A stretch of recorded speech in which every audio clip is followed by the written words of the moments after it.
I think it's time for this toxic, binary, zero-sum madness to stop. We're not an imperial power. We're a revolutionary power. We are no longer in a world where you can plot out moves statesman to statesman like a chessboard. You don't know anything about my background or where I came from, and it doesn't matter to you because fundamentally I'm a mean white man. We can't do this to the next generation because America will cease to exist. Welcome to the Munk Debate Podcast. I'm your moderator, Rudyard Griffiths. Our mission every episode is to provide you with civil and substantive debate on the big issues of the day, free of spin, focused on facts, and animated by smart conversation. By the end of each debate, our hope is that you'll be armed with enough information to make up your own mind about any given issue. On this episode, we debate the motion, be it resolved, tariffs are terrific. The main question that arises is not, should these trade policies be fundamentally changed, but why did they remain in place so long to begin with? Tariffs are a regressive tax. They fall the highest on the families that have the hardest time paying them. They don't do anything positive. The United States has been taken advantage of by other countries, both friendly and not so friendly, for many, many decades. And we have a trade deficit of $800 billion a year. And that's not going to happen with me. The U.S. White House believes that America has been the victim of unfair trading practices for far too long, creating a global economy where foreign workers profit at the expense of American businesses. Donald Trump is now bent on using tariffs to rewrite trade agreements to benefit U.S. workers and the American economy. Advocates of free trade and economic globalization are sounding the alarm. They believe that Trump's tariff tantrums with Europe, Mexico, Canada, and specifically China are pushing the U.S. economy into recession and represent a fundamental misunderstanding of how the global economy works. On this installment of the Munk Debates podcast, we challenge the essence of these arguments by debating the motion, tariffs are terrific. Arguing for the resolution is Alan Tonelson. He's the founder of Reality Check, which covers U.S. economic technology and national security policy. Arguing against the motion is Jason Furman, who served as chair of President Obama's Council of Economic Advisors. Alan Tonelson, Jason Furman, welcome to the Munk Debates podcast. It's great to have you both here for a spirited debate on trade, globalization, tariffs, a whole set of issues that are swirling around our politics and swirling around our economies. Alan, as is convention, the person arguing for the motion goes first. So we're going to put 3 minutes on the clock. Your time starts now. Thanks so much for having me on. Not to start out on a picky note, but although the Trump administration glosses over this distinction, it's not simply foreign businesses and foreign governments that have profited at the expense of U.S. industry and the U.S. working class. Crucially, it's also U.S.-owned multinational companies that have adopted offshoring-centric business models and whose domination of trade policy making throughout the immediate pre-Trump decades bears direct blame for the trade policy catastrophes we've experienced, like liberalizing commerce indiscriminately with China, that have not only weakened the American economy, but helped create a major threat to national security. But recklessly enabling the rise of an economic rogue and rapidly strengthening geopolitical rival like China has only been one reason for fundamentally changing the course of U.S. trade and also industrial policies. The latter included because manufacturing still dominates America's trade flows and remains a prime victim of trade policy mistakes. Among the other truly epic failures of the pre-Trump approach, first, by focusing so tightly on trade expansion and liberalization with very low-cost and low-income countries, these policies inevitably fostered lopsided flows of goods and capital in particular. The most important of these strapped the United States with immense deficits that can only be financed with unprecedented inflows of cheap foreign credit. Bloated and intertwined consumption and housing bubbles inevitably followed, explode, as did their disastrous bursting in 2007 and 2008. Second big problem, just as this credit flood and the Rube Goldberg finance it fostered over-financialized the American economy, pre-Trump presidents' indifference to predatory foreign trade practices, which often benefited U.S. multinationals that produced and exported from protectionist countries, undercut the manufacturing sector that's the economy's productive heart. It stunted its growth and therefore its employment-creating and wage-earning opportunities. Third big problem, the ballooning trade deficits viewed with such indifference by the pre-Trump presidents also slowed the entire economy's growth rate. Although worsening trade balances don't always subtract from growth, they do have this effect if alternative growth-fostering tools like fiscal and monetary policy are actually or nearly tapped out, and if global growth is sluggish. Circumstances which all hold today, and the effects can be substantial. Finally, the economic losses suffered by the white working class men in particular who have dominated the manufacturing workforce, their families, and their communities have produced devastating social consequences.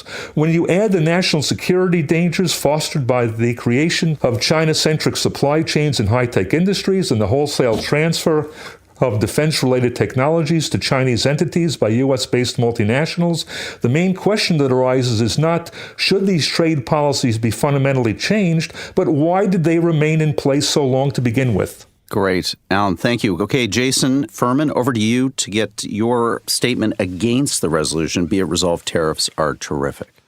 The 300 million American people who pay tariffs may not realize they're paying tariffs, but if they did, those people would not find those tariffs to be terrific.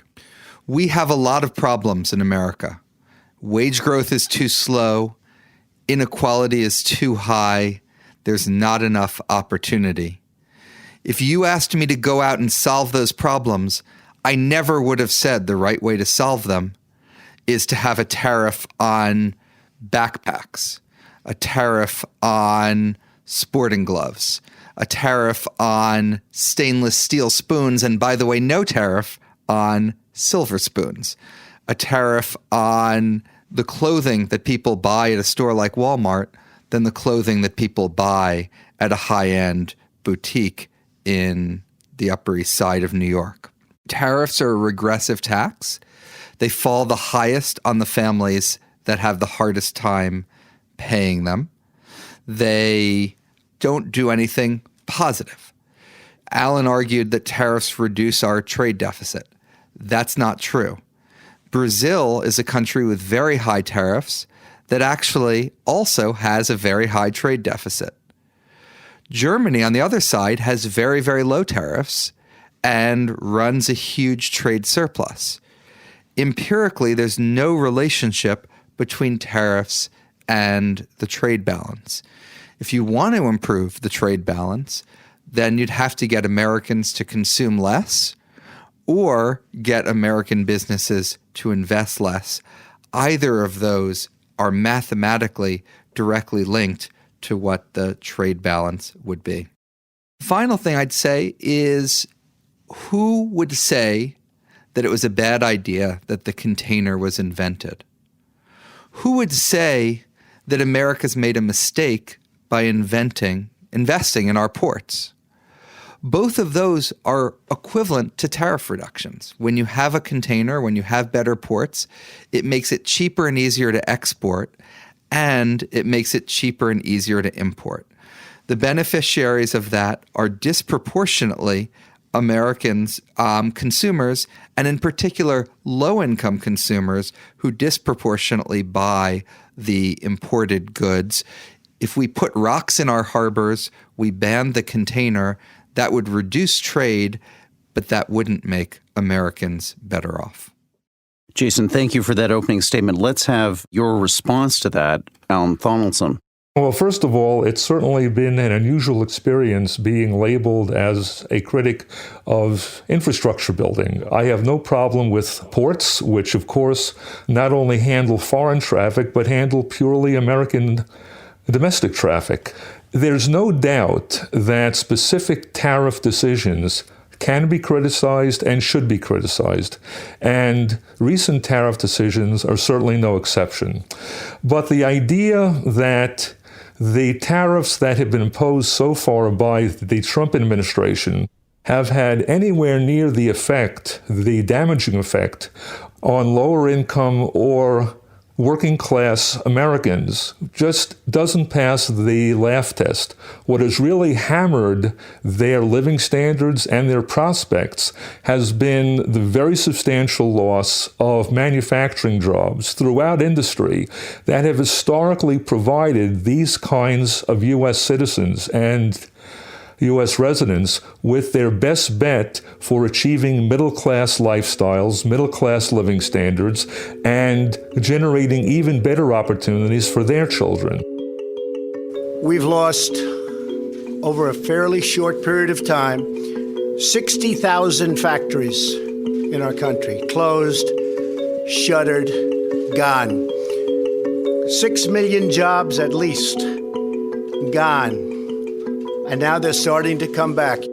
Finally, the notion that tariffs don't reduce trade deficits, as proven allegedly by the example of Brazil or even Germany, has absolutely no relevance to the current American experience, because what we have seen is that the very substantial Trump tariffs on Chinese imports have dramatically reduced the American merchandise trade deficit with China by the order of 20% year to date so far. That's a very considerable accomplishment. A lot to unpack there, Alan. But Jason, let's have you respond to, a key point that's probably on many listeners' minds. This idea that low tariffs, free trade, is responsible for the hollowing out of American and other advanced economies' industrial cores, and has been negative in terms of its effect on working class and blue-collar workers. Do you accept that proposition? No. And let's just look at the last year as a great experiment to test this proposition. We've ramped up tariffs on steel and aluminum. We've ramped up tariffs on imports from China. And what's happened in the last year? We've lost manufacturing jobs.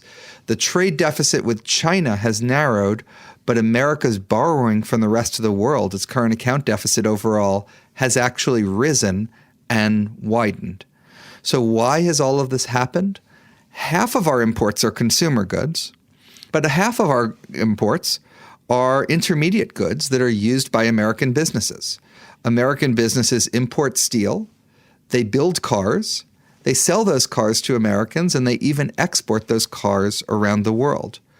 When you raise the price that American businesses have to pay for steel above the price that Japanese automakers have to pay for steel and German automakers pay for steel, American automakers have to pay more for steel than any automakers in the world if they're making cars in America, that disadvantages our manufacturing industries.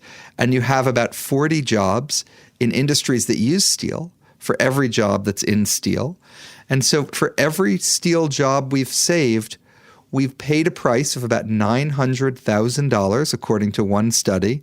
And we've actually lost jobs in other manufacturing industries. So on net, this experiment that we've tried with higher tariffs to protect certain manufacturing industries has failed. It's hurt American manufacturing, hurt the trade balance, and hurt the overall economy. You're listening to the Munk Debates podcast. Be it resolved, tariffs are terrific. I'm your moderator, Rudyard Griffiths. Alan, let's have you come back on Jason's argument here in a sense that the global economy is just too interconnected. You cannot have a high tariff regime, a regime of kind of economic nationalist policy when it comes to trade, because the trade-offs just don't work, as Jason has elaborated in this example with steel. Do you accept that argument? Not in the slightest. First of all, crucial to remember that tariffs are not the only impediments to trade that governments around the world use. Non-tariff barriers, various measures that are very difficult to identify often because foreign governments often operate in very secretive ways, have become much more important than tariff barriers. And countries that have either high tariffs or high non-tariff barriers, or some combination of those two, have seen their manufacturing sectors thrive. And I would include Germany, and I would include China, of course. Second, the idea that the last year's experience with manufacturing in this country proves that tariffs don't work is just not serious. For example, we had several technical manufacturing recessions during the previous administration for which Jason worked, and there was nothing like the level of tariffs imposed by President Obama as compared with those imposed by President Trump. We also had very substantial periods of manufacturing job loss and manufacturing job stagnation. So, Jason, it's not just tariffs by any means. Jason, Alan's talking about an economic record that you were part of as a senior official in the Obama administration. Do you accept his argument that the low tariff regime, the neoliberal agenda that was pursued by successive administrations, both Republican and Democrat, previous to Trump, had fundamentally hurt American workers and American industrial capacity? Why is Alan wrong? Let's look at China. In 1992, China had tariffs that averaged 32%. What you're calling the neoliberal agenda pushed China very hard, and by 2016, its average tariffs were down to 3.5%. Now, in the trade war, they've gone up since then. Non-tariff barriers, Alan is absolutely right. They're a bigger deal than tariffs. That's why we pushed quite hard on that. China's currency. They were manipulating their currency. We pushed very hard and got them to stop manipulating their currency. As a result, their currency rose a lot in value.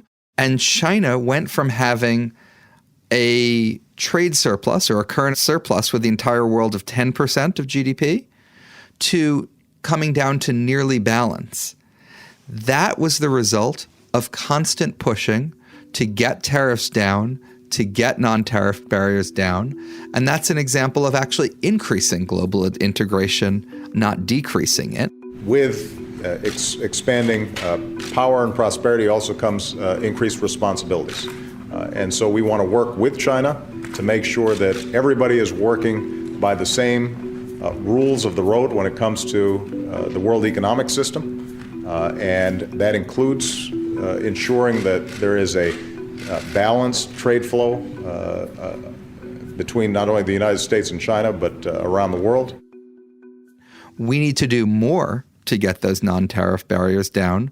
But the idea that you're going to help American manufacturing by forcing American manufacturers to pay higher prices for steel just defies common sense. So, Alan, let's move on to China, because this is a major piece of this debate. It's somewhere where the politics and economics really get white hot at this moment. What is the argument for Trump's tariff regime that is currently being imposed on China? Because I'm sure Jason and others will argue it's having deleterious effects on the global economy. It may well be pushing the U.S. economy into recession. How is this in any way in the interest of American workers? Well, first of all, if anybody can seriously say that there is a U.S. recession coming anytime soon, that's really pretty astonishing. There's absolutely no sign of that. Have there been signs of slowdown? Absolutely. Have there been signs of manufacturing slowdown and even a very mild recession? Absolutely. But again, the idea that tariffs have been mainly responsible simply flies in the face of all the other evidence we have about all the other problems that the American economy and the global economy have been experiencing that have nothing to do with President Trump's tariffs, whatever. What the president really needs to drive home to the American people is that the main purpose of these tariffs should be to hasten the decoupling of the U.S. and Chinese economies that's already taken place, and it's made very substantial progress since his inauguration. This decoupling is necessary not only for economic but for national security reasons, because the United States high-tech base, the United States defense manufacturing base, has developed very serious vulnerabilities regarding supplies of key Chinese products, and that's got to end. Jason, what's your take on the impact of Trump's significant tariffs on China and how that's affecting the American economy and how it speaks to this larger debate over whether tariffs are in America's economic interest in terms of the future of the U.S. economy? Alan's saying fundamentally there needs to be a decoupling here because there is a growing geopolitical rivalry, and it's a good thing that the Chinese and Chimerica is splitting as a result of the pressures of these tariffs. Is that an argument that you would give some credence to? So the tariffs have been a net negative for the U.S. economy. You can debate how big a net negative, but they're a net negative. The U.S. economy is big and strong.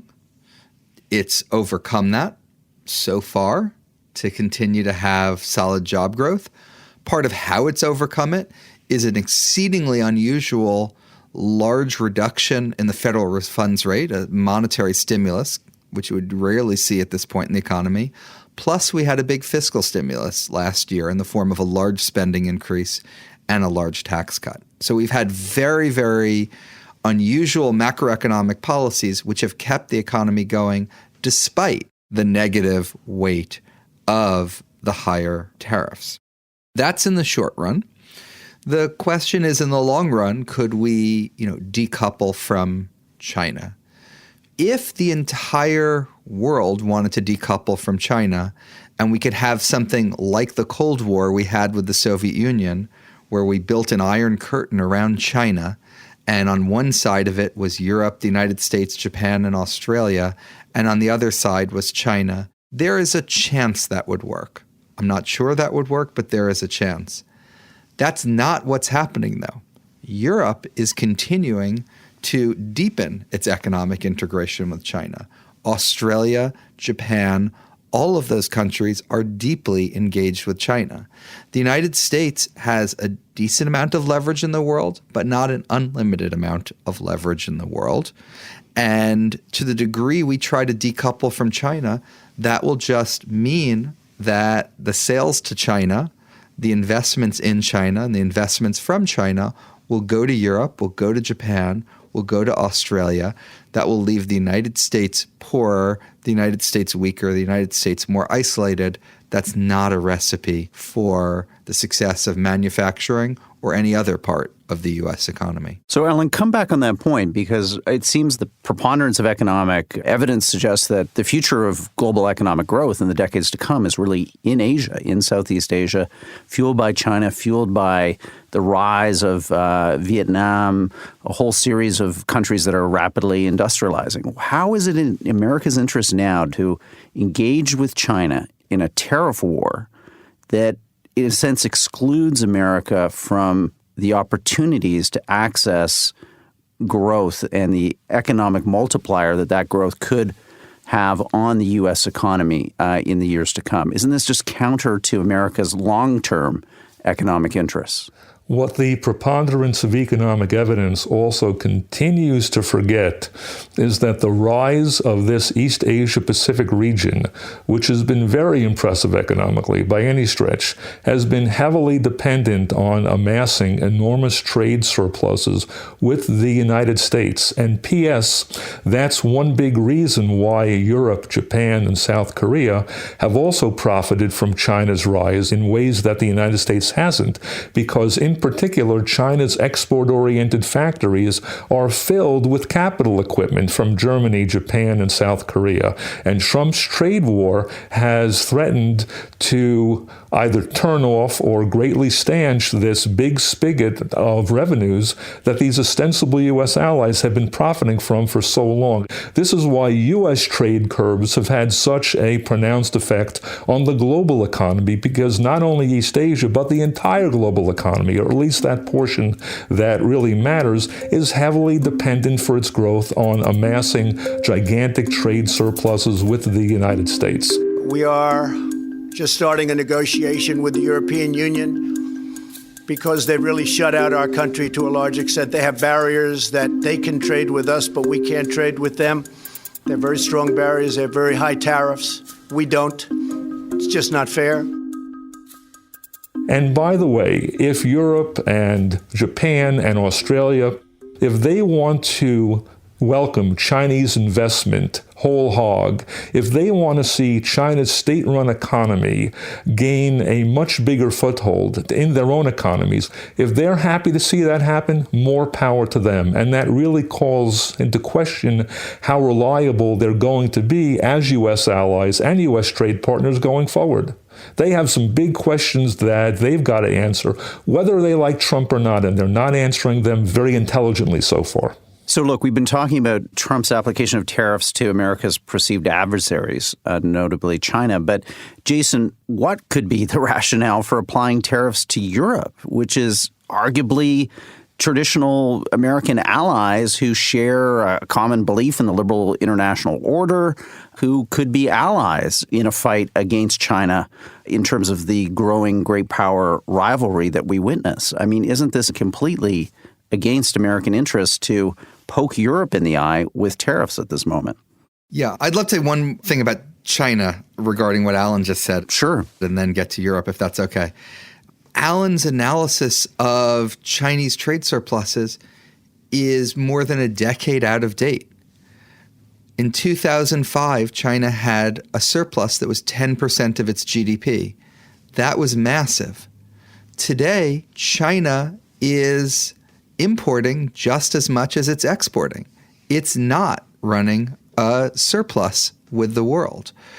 The United States has seen a widening of its trade deficit with China. At the same time, it's seen a narrowing of its trade deficit with other Asian countries.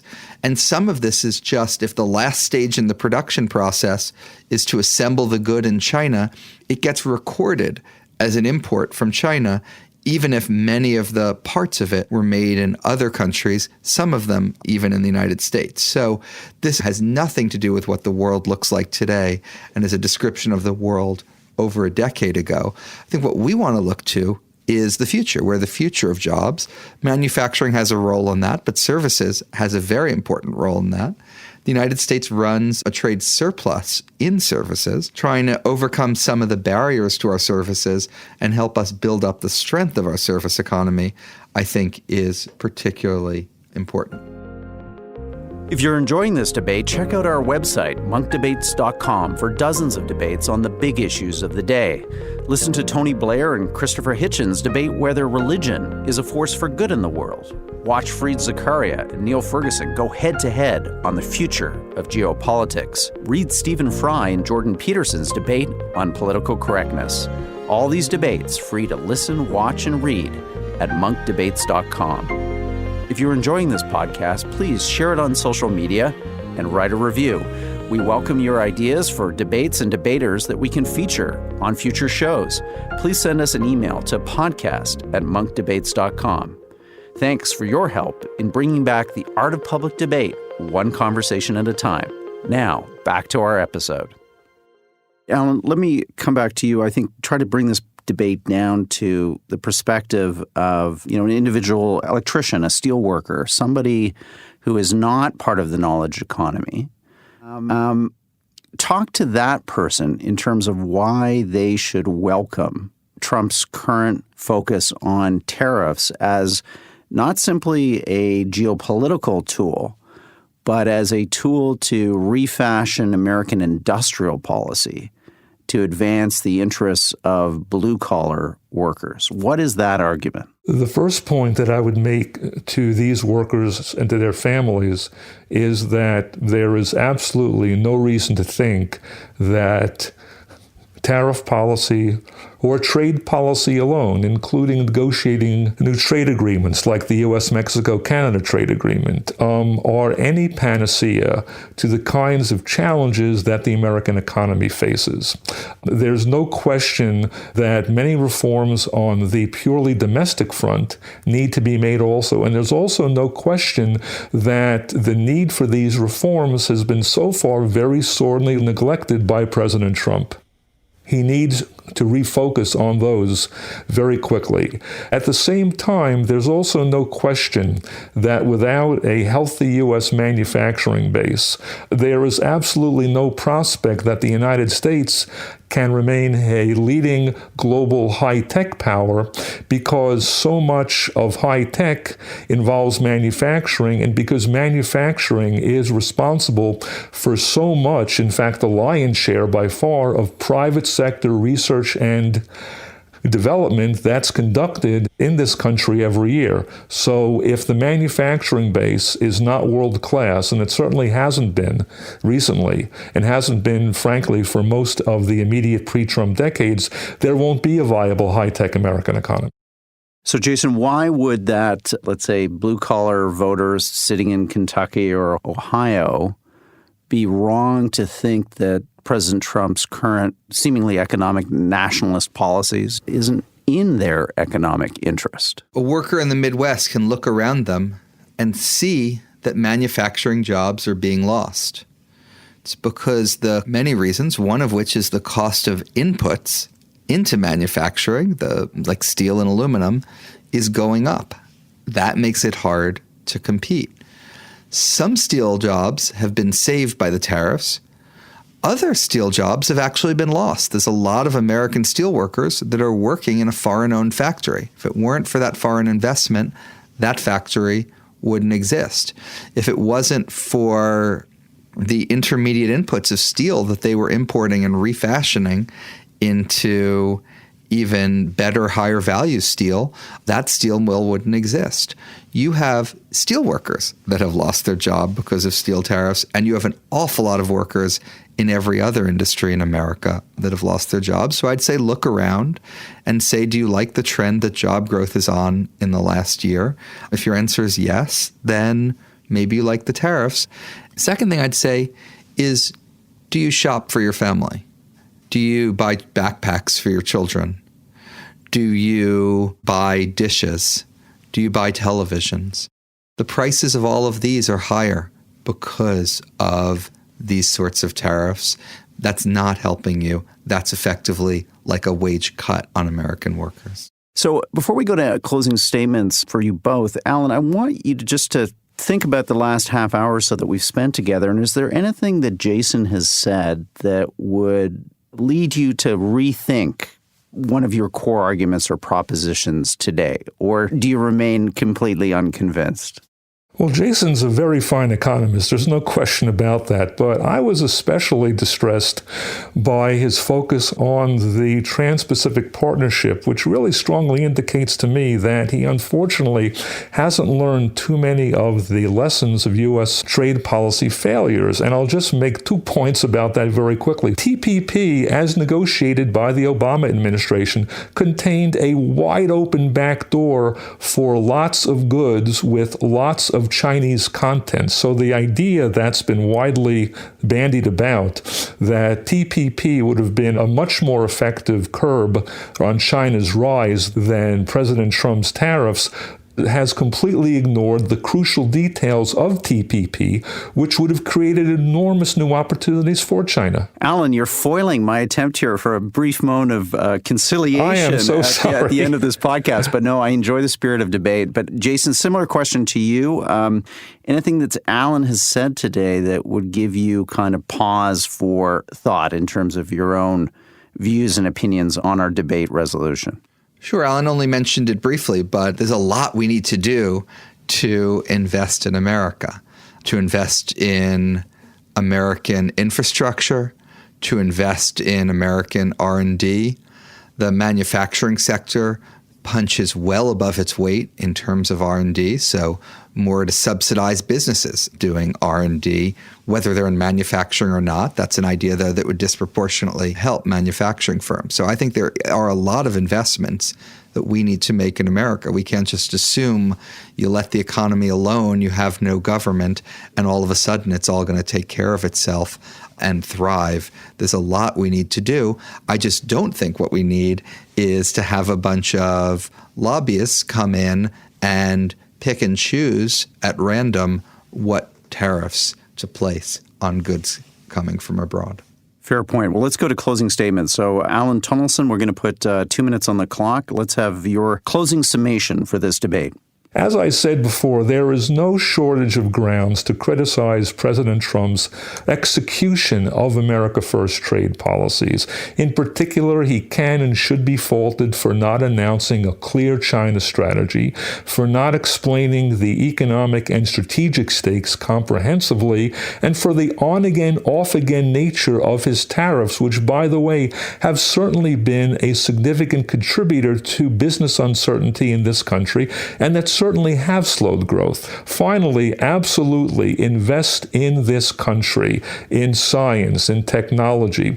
But this renewed and badly needed focus will greatly underperform our expectations if foreign governments remain free to steal or extort intellectual property and other valuable technology, and to subsidize and dump key industries out of existence. So again, no question that purely domestic reforms are needed to fully revive the American economy, but substantially different trade policies along America First lines have to be a major ingredient too. Alan Tonelson, thank you for those closing remarks. Jason Furman, we're going to give you the last word with 2 minutes on the clock. In many ways, President Trump has done a useful service to advance the debate on globalization, because he has advanced an anti-globalization agenda, and it's become increasingly clear that it hasn't worked. And it's not just the execution of his agenda, it's the premises underlying it. Those premises include that China's running large trade surpluses at the expense of the United States and the rest of the world. Well, that's false, because China's actually running balanced trade. And you see countries with large trade deficits that do well and countries with large trade surpluses that do poorly. It's based on the premise that the items we import solely can be understood as displacing American jobs, when much of what we import is actually an input into American manufacturing and into American production. It's based on the premise that American consumers don't matter or won't be paying the tariffs. That's false. American consumers do pay the tariffs. In fact, it's disproportionately low-income American consumers that pay the tariffs that the United States has overall right now. Instead of some of these false and backward-looking premises, I think it's much more important not to be distracted by thinking that America's problems were made in China, that Americans' problems were made overseas, but instead look at what we've done here in America to make those problems and contribute to them by underinvesting in infrastructure, by underinvesting in research, by underinvesting in education. So instead of distracting ourselves and finding a convenient foreign enemy, let's focus domestically, make America more productive, make it more competitive, and make sure more American workers share in those benefits. Thank you. Jason, thank you for those closing remarks. Alan, Jason, thank you for a substantive, civil, and informative debate. I think this is exactly the type of thoughtful conversation we need on these hot topics to expand our minds, to reflect on the big issues of the day, and to come away with a new, appreciated, shared understanding. So thank you both for your time today.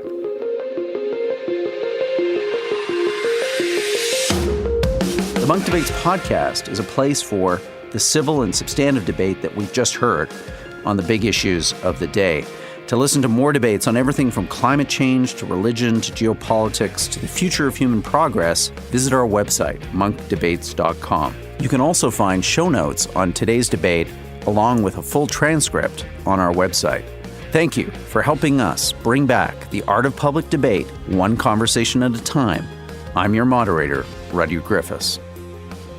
The Munk Debates are produced by Antica Productions and supported by the Munk Foundation. Rudyard Griffiths and Ricky Gerwitz are the producers. The executive producer of Antica is Stuart Cox. Be sure to download and subscribe wherever you get your podcasts. And if you like us,